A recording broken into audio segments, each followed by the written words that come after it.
Hey, it's Bitty Penny. Welcome back to my channel. And today I'm sharing the sheet load of cards from August 2022.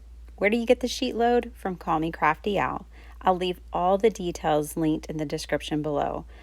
Here is the second page with all the cutting instructions and measurements. Make sure you check out our sheet load collaboration team. The way to check out all their videos is just simply by clicking on the hashtag in the title of this video. Okay, so the first thing I did, honestly, is I made a fun fold out of this sketch. And I don't know, I just looked at it. I had a couple of different ideas, and this is the one I went with.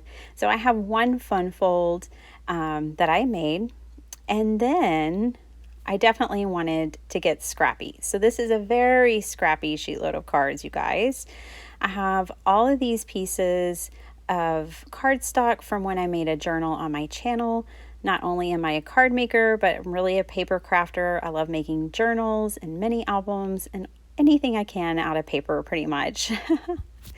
So I grabbed these. I had just hauled these with my friend Letty, and I just thought they went perfectly. So even though these stickers are from Hobby Lobby and my paper pad is from Michael's, I thought they went perfectly together.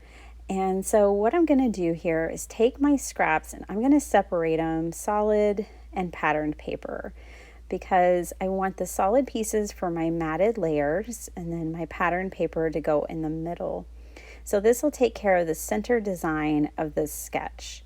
From there, I will need the background pieces.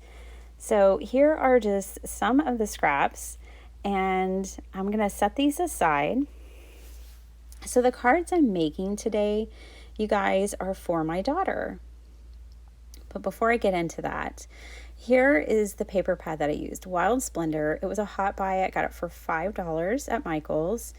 And I'm using, it's 12 by 12. I'm going to pull out 2 floral sheets, and I'm going to show you how I cut these down to get my backgrounds. So if you know the sketch, once you get the sketch and are looking at the sketch, because this is a very scrappy sheet load, I'm having to kind of alter things a little bit.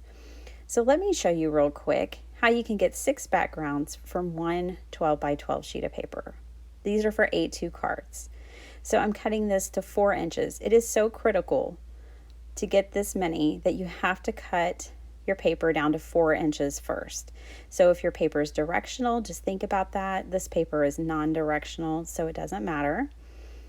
Now I'm going to cut it down to 5 1/4. So I'll cut each of these 4-inch strips down to 5 1/4, and I can get 2 backgrounds from each one. So from this one 12 by 12 sheet of paper, I will have 6 backgrounds. So I only needed to bring in 2 12 by 12 sheets of paper plus my scraps to pull off these 12 cards. So the 12, I have a baker's dozen because I also have the fun fold. So I have 13 cards now for my daughter to use. So I thought it would be so fun to go ahead and make a bunch of fun girly cards that I felt like my daughter would like to give her friends. So my children are returning to public school for the first time in 2 years. And I thought she would just love to have them for birthdays, for her friends that she makes, and different things like that. What I'm showing you now are more scraps. These branding strips is all I had left over from the 12 by 12 paper because I used the other pieces on the inside. So here is the fun fold again. I really do love this card design. I like that whatever you write in it will be hidden by that front flap. It does stand up for those that are curious. And yeah, it's super cute. But I just wanted to use the sheet load too. Now my center patterned pieces there are smaller than what the sheet load calls for, but I like it. I like how much border of the mat that I can see. And again, it's just about making your scraps work for you. It's about taking a sketch, any sketch that you find, and making it your own. So if you're working with scraps and they just won't quite reach, but you can still get the same general design. So I think that my cards perfectly replicate the sketch, even though the measurements aren't exactly the same. You can tell that I positioned the girls in different places. This one's super scrappy. Let me show you. I just used the tiniest little scraps to pull together that center part, and I like it.